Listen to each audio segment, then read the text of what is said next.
I stopped saying I can't stand this. That person's a pain in the neck, or I'm hopeless because I'm hopeless because I can't remember people's names, or I'm useless because I lose the car keys. From the first time I met Louise, I realised how important your word is and how it can affect your character, your self-esteem, who you believe you are. And so I always try to be impeccable with my word. And so, sure, I don't remember names, but I sure remember faces. And I've never lost the car keys. I just misplaced them for a few seconds. And so that's more accurate, that's more in line. And Louise has, taught me that at a very, very early stage of our association, and it's helped me right through all my business life.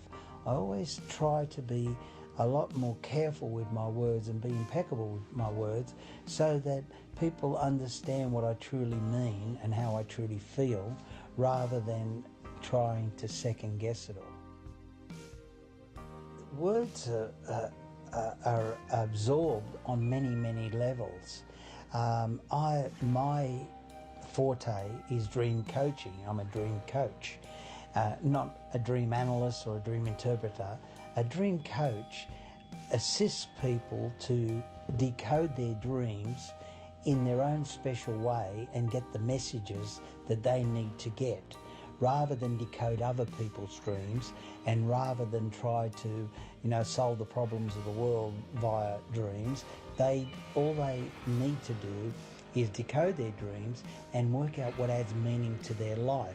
So as a dream coach, the power of word is very, very apparent to me, because every word that you speak, every emotion, every feeling, everything that you take in during the day is processed during your sleep time. And what we do, we have this facility of collecting all this information, and then it has to be filed somewhere or disposed of. Much the same as you do with your computer every day. You get an inbox full of mail, and you have to decide what's junk, what's spam, what's important to answer, what's interesting to read and doesn't need a response. And so words are exactly the same as that.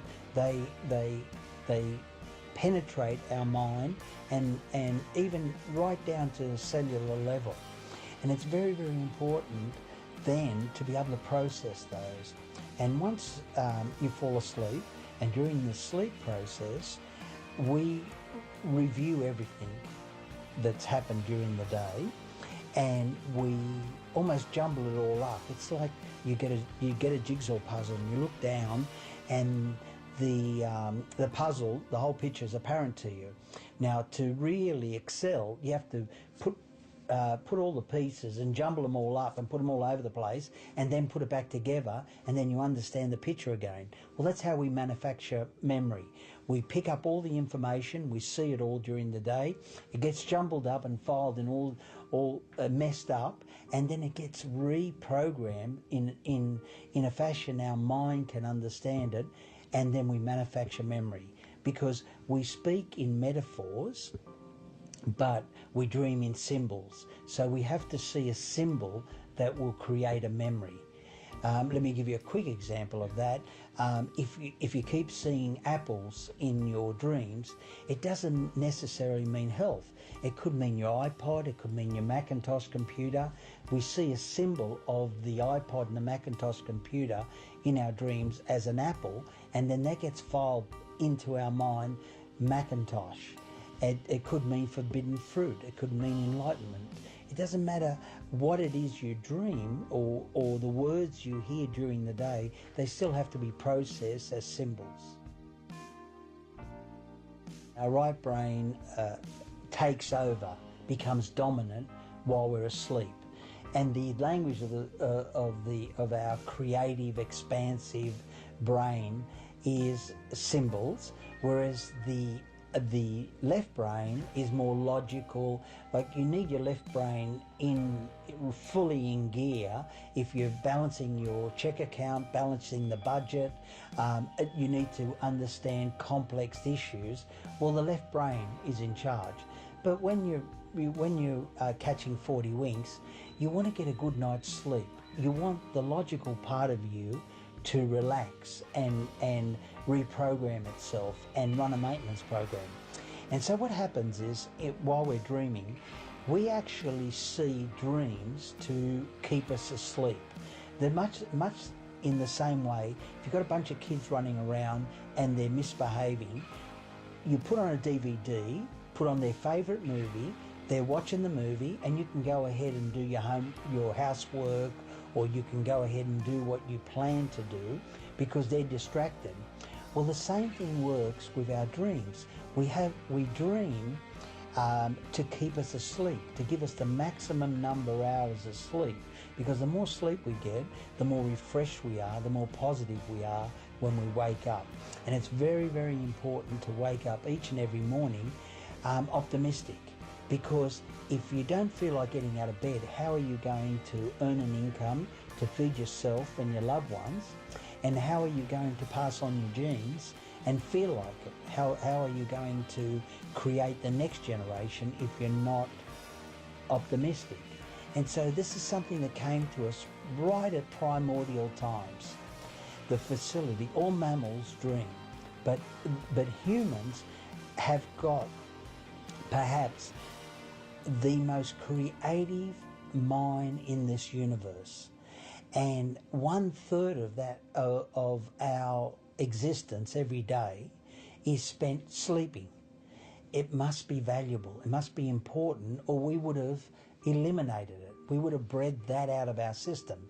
Like, there was a time where we had tails and hair all over our body, and we don't have that anymore because we've decided as humans we want to stand up straight and we want to wear bikinis, and therefore all the hair disappeared and our tails disappeared because we don't need them anymore. We're not going to swing from trees anymore.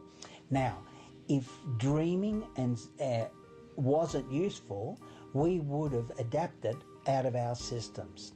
There will come a time when everyone's children and grandchildren and great-grandchildren will end up having longer and stronger thumbs. Only because right now they're all SMSing and texting one another, and they're using this. And keyboards will disappear because everyone can't be bothered with, carrying around a xylophone. They got a little phone and bang, bang, bang, bang, and they get the message off, and they know shortcuts, and there's a whole new language appearing. Now, why? Because it's more useful to us. And so if dreams weren't useful to us, we would have cancelled them out of the system. They are unfiltered, clean, pure messages from our subconscious, and they are telling us what's going on in our heart, what adds meaning to our lives. Now, Louisa's work supports all that, because if you go to bed feeling grumpy, worrying about the mortgage, feeling as though you haven't got enough to maintain life, then of course you're going to wake up feeling depressed, melancholy. But what if you went to sleep believing that all is well, you are safe, everything will appear at the right time when it's supposed to, believing that the answers will make themselves apparent, the healer will appear when you need it, the information that you need to proceed will present itself when you need it.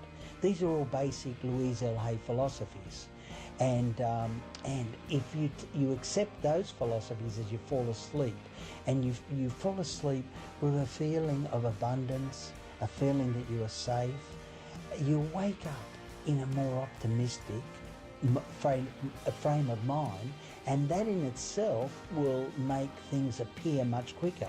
It's the same principle as if you left a light on the back porch on at night, within minutes every moth in town is going to be attracted. They're attracted by the warmth, they're attracted by the light, and they want to hang around that bulb. Well, if you see that you are that light, if you are warm and supportive and you're oozing optimism, people will just want to hang around you just to feel good. The moment they want to hang around you, opportunities happen, and fear and frustration can't reside where someone feels abundant. If you take the time to respect your dreams and realise that you are able to reprogram your life through them, if you get to the point where you can have lucid dreams and you actually tell yourself that you are healthy, abundant, and extremely attractive, then it will transmute into your waking life, because you've accepted at a cellular level. And lucid dreaming does this for you the same as it goes beyond creative visualization. It goes beyond the law of attraction. This is you and you alone in a realm that actually creates the very next day, and you're able to program this.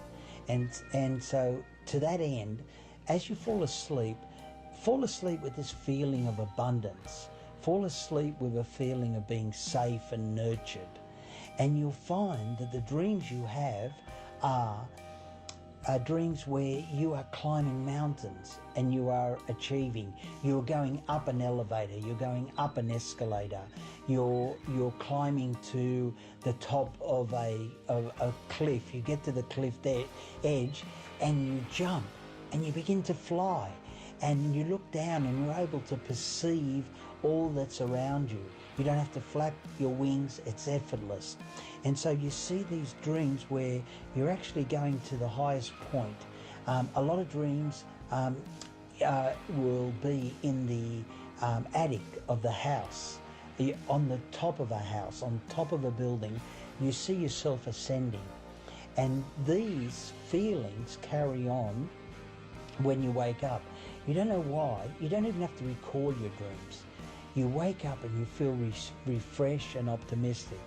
Now the idea is to make sure you go to sleep with the creation of these feelings.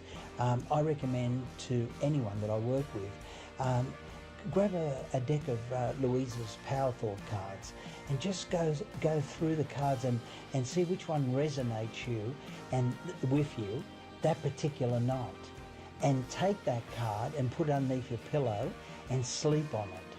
Some of the most incredible breakthroughs that mankind uses today or enjoys have come via dreams. We all have heard how that statement, "Oh, look, I'll sleep on it." That's because you know that there's answers there. We can all invent anything we want. It's all available to us. The only thing we need to do is believe that they are valuable, have self-belief, and then sleep on it, and it will manifest. Well, the simple part that most people don't understand is that every thought we think and every word we speak is creating our future. It's as though our thoughts go out into the universe and are accepted and brought back to us as experience. Now that is a very simple thing, but most people don't get it. They don't understand it. They've never heard it before and they think it's ridiculous. But if you can really accept the fact that every time you think a thought and every time you speak a word, you are literally painting your future, making your dinner, whatever you want to call it, you are creating. And you're creating your own life. And this is simple, but it's not easy to accept. But once you accept it, then you can start deliberately creating what you want in your life. and you begin to be aware of what you don't want in your life and how you are contributing to it. Now, I think this has been around forever, but for some reason in the last 20 years, the universe has wanted this to go out among all the people, or all the people that are ready for it. See, most of us just think, and we don't pay any attention to what we're thinking. We're just doing it. But that's something you need to train yourself to do, to begin to train yourself to be aware of what you're thinking. And one of the ways to do that is to periodically say to yourself, what am I thinking? Would I like this thought to create my life? Would I like to have the experience that this thought could bring to me? Now, it takes a while to do that, but even if we could begin on the smallest level to be aware of our thinking, we can start to make changes. To begin with, you start by doing what we call doing affirmations, and that is making positive statements about your life that are positive, and you do them deliberately. You might do them in the morning, you might do them at noon, you might do them at night, you might do them, twice a day or whatever. But you do this and you let this become a habit. And as you start to do them, things will begin to change, maybe on a very small level. I call it getting the green lights in the parking places. I mean, they're not huge things in your life, but it can be very nice when you get 3 green lights in a row and you're in a hurry. Doing an affirmation is either writing it down, writing it on the wall or the mirror, or using just saying it. What I like people to do is to stand in front of a mirror and do their affirmations, because there's something very powerful about looking in your own eyes and accepting yourself, or noticing that you reject yourself when you're saying something positive about yourself. So that would be a very beginning way to start. Say in the morning, you get up in the morning, you go to the mirror, and this is a big one, and it's hard for lots of people. But you look in the mirror and say, I love you. I really, really love you. And to begin with, that can be so hard for people because they think of all the things that they think are wrong with them. But if you can start your day saying that, it's very powerful. Remember, I'd like to think the universe is listening to everything you say and everything you think and saying, okay, you can get that. So then it starts to bring you in and bring things into you. And I know this sounds far-fetched, but it's amazing how it works. If you do a good general positive statement for yourself, the universe will figure out how to manifest that, how to bring that about in your life. So things could happen that you wouldn't expect at all, but they will happen. If you think of doing your positive affirmations is like planting a seed in the ground. It's not necessarily true at the moment, but it is something you want to have be true.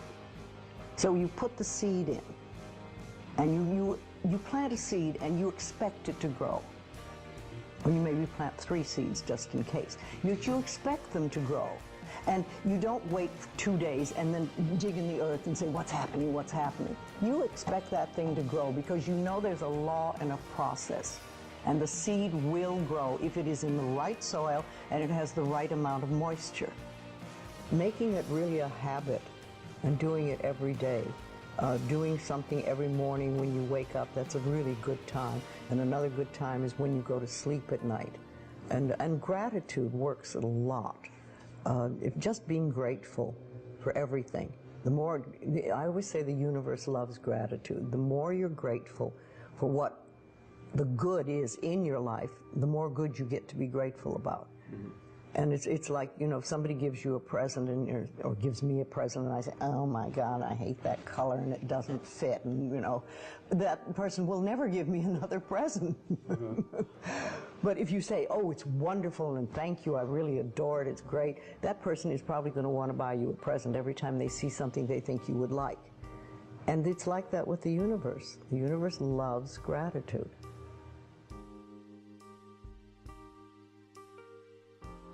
If you have very strong beliefs within you that you don't deserve good things in your life. And a lot of people have that. Then there can be delays.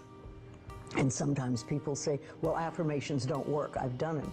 But when they're doing, for instance, prosperity affirmations, and they've done some prosperity affirmations, and they say it doesn't work, nothing's happening. And I say, well, all right, how many prosperity affirmations did you do in a day? And they'll say 3, probably. And they say, all right, how many poverty affirmations did you do this day? And that could be 300, depending on where you're coming from and what is running through your mind.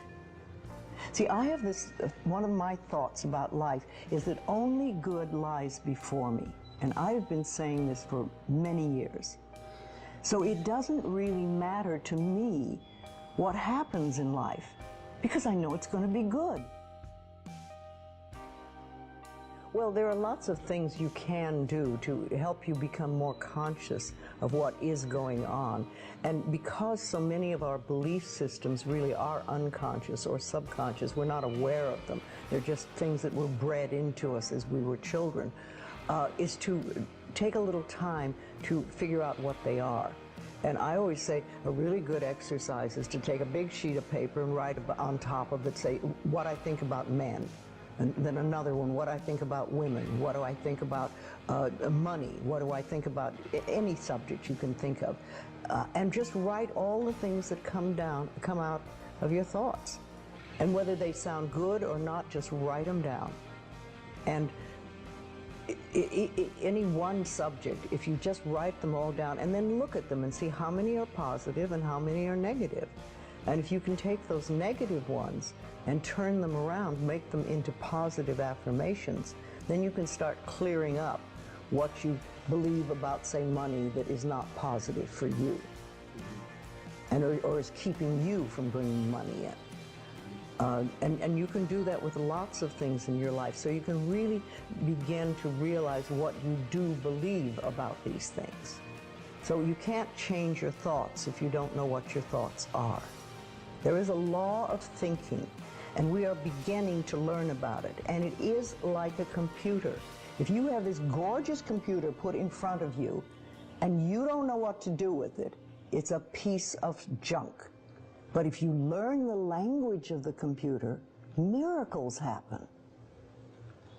And that is what the law of thinking is. When you learn how it works, miracles happen. What you think and what you believe is what will come true for you. Your thoughts create your life. It's that simple. And when we can get that, we can make enormous changes. Well, I think it really starts with realizing that you don't love yourself, that most people don't. Most people feel they're not good enough, that they haven't done it right, they won't do it right, they'll never be enough, and they're definitely not lovable. And when we come from that space, it's very hard to create things for ourselves that are really good. So in the early days when I worked with people, I used to fix this problem and fix that problem, and you'd have this, a health thing, and we'd work on that and we'd work on this. And one day I discovered, much to my amazement, that if I would help people learn to love themselves, to really accept themselves as they are, we didn't have to work around problems, because it was almost like a miracle. Everything seemed to fall away. It's a hard one for people because we grow up believing that we're not good enough and nothing is right. I remember lots of times I would ask people, well, what is really wrong with you? What have you done that is so terrible that you're not acceptable to yourself? And I never, ever, ever got an answer that made any sense. You know, they might say something like, well, I'm too fat. Well, so, you know. But when you talk about loving yourself, a lot of people think that that's vanity. But it isn't really. It has nothing to do with that. That is narcissistic. But to really care for you and to acknowledge that you are an important being. It's almost like in the Bible they would say, you recognize that you are a child of God, that therefore you are perfect. But even if you're not a biblical person, if you can recognize that you are a being that has self-worth, if you can really recognize your own worth, then you start to treat yourself differently. And I think that's what's so very important about loving yourself, is you stop beating yourself up, you stop making yourself wrong, you stop talking about how awful you are, and you stop saying things like, I'm really stupid and stuff, and you start to treat yourself with a certain amount of respect. And this makes an enormous difference, because what you give out in life is what comes back to you. So if you're giving out a feeling of, I'm okay, I'm good enough as I am, and I am acceptable, and I love life, and I love me, and you start having gratitude for yourself and for life, then life treats you differently, because you are having a different vibration that you're giving out and getting back. And that's when things really start to flow. Now, a lot of people don't realize it, but you have to practice. You just have to start it. And that's why I try to get people to do a lot of mirror work. If you look in the mirror, just simple things like looking in the mirror in your own eyes and say, I love you. I really, really love you. And it helps if you use your name, Louise, I love you. I really love you.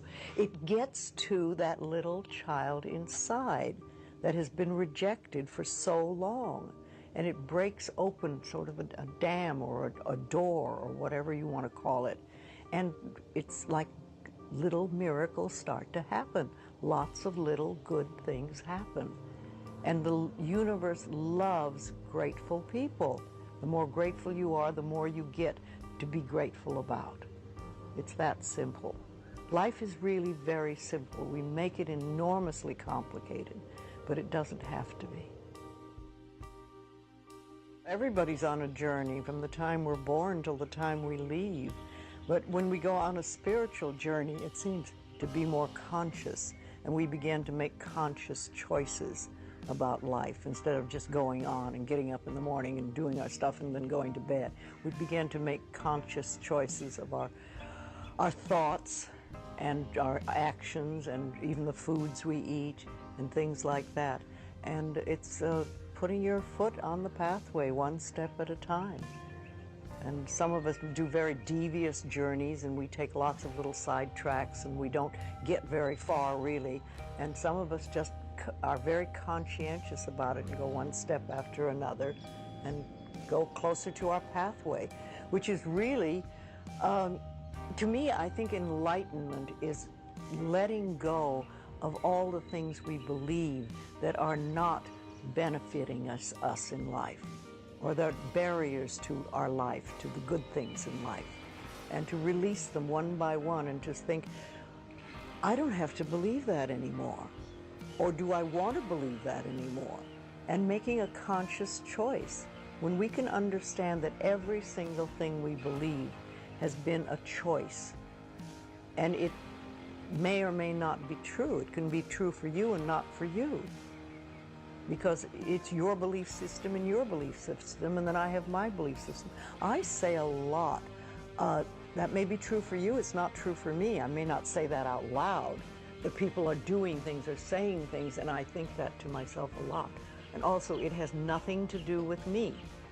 Whatever's going, that has nothing to do with me, because I'm under the law of my own consciousness. This is my pathway, and you have your pathway, you have yours, everybody does. So we're all on a journey, and I think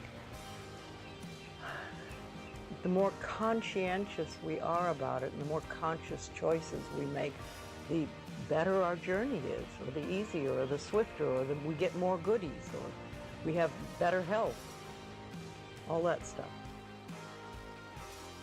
But when I was beginning to work with people in the early days, I paid very close attention to what people said. And it became a habit with me, and I still do.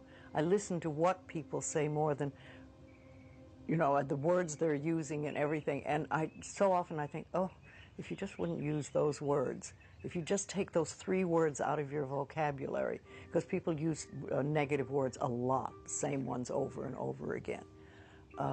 Yes, I hear words, much more than other people. What words would you take out of the vocabulary? Well, should to begin with. That's a big one.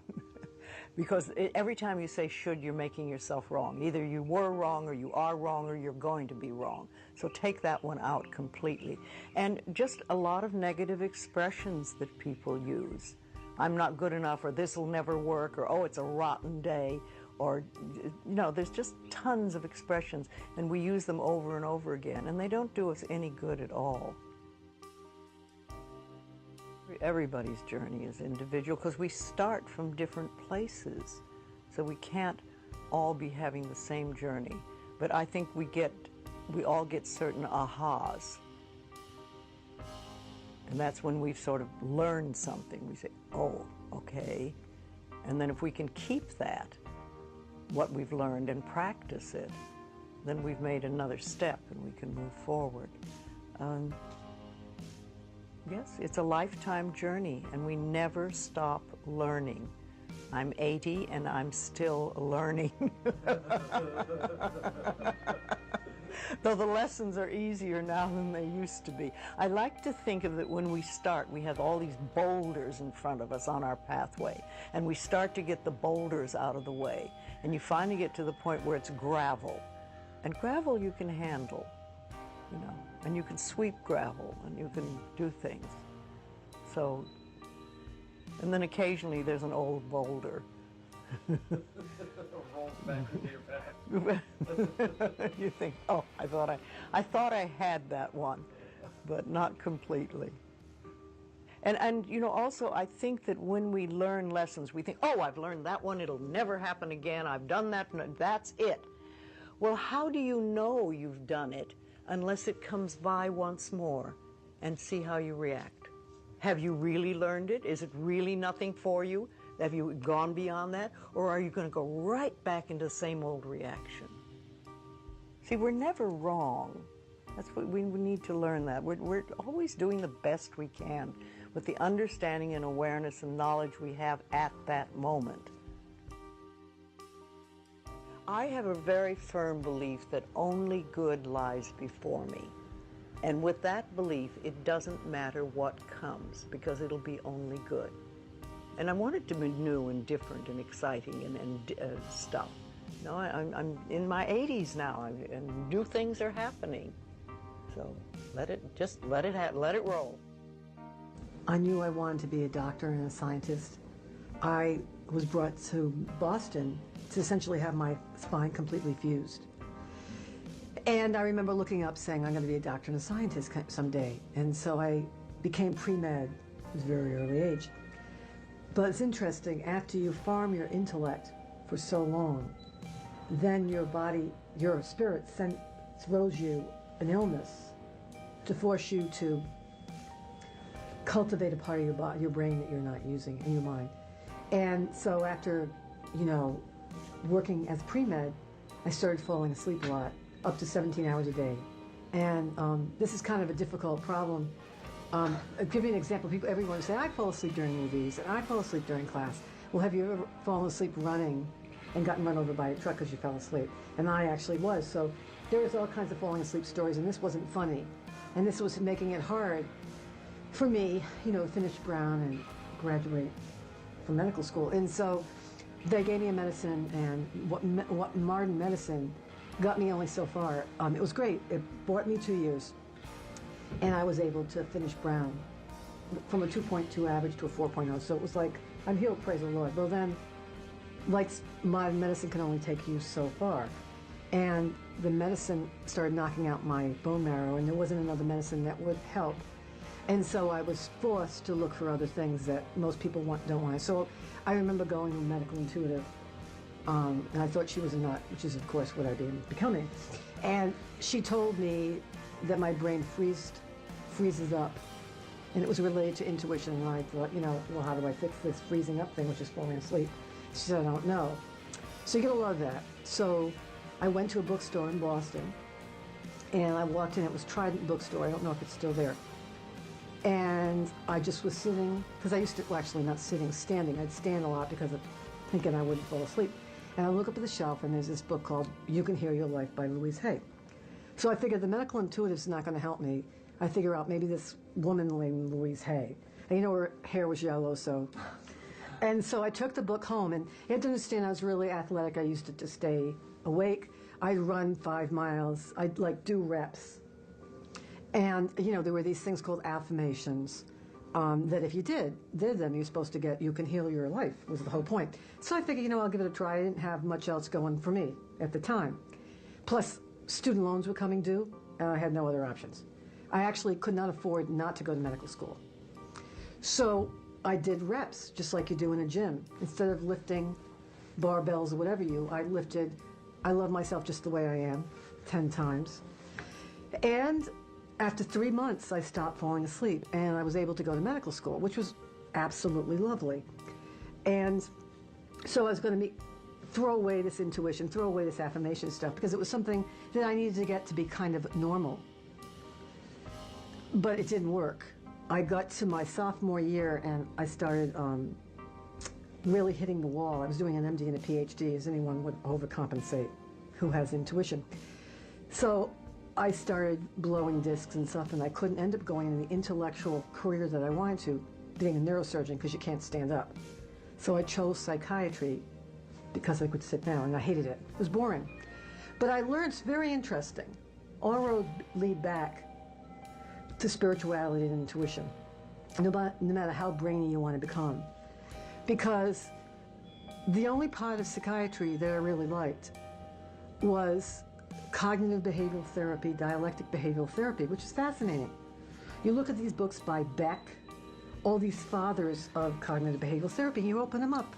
And the rewiring patterns that they give for obsessive compulsive personality disorder, or, you know, selfishness of narcissistic personality, or all these, or even just normal people who are a little messed up, was I love myself just the way I am. It was just really remarkable. So you understand that what I learned in psychiatry, if I taught a patient to do this, I could bill Blue Cross and get paid.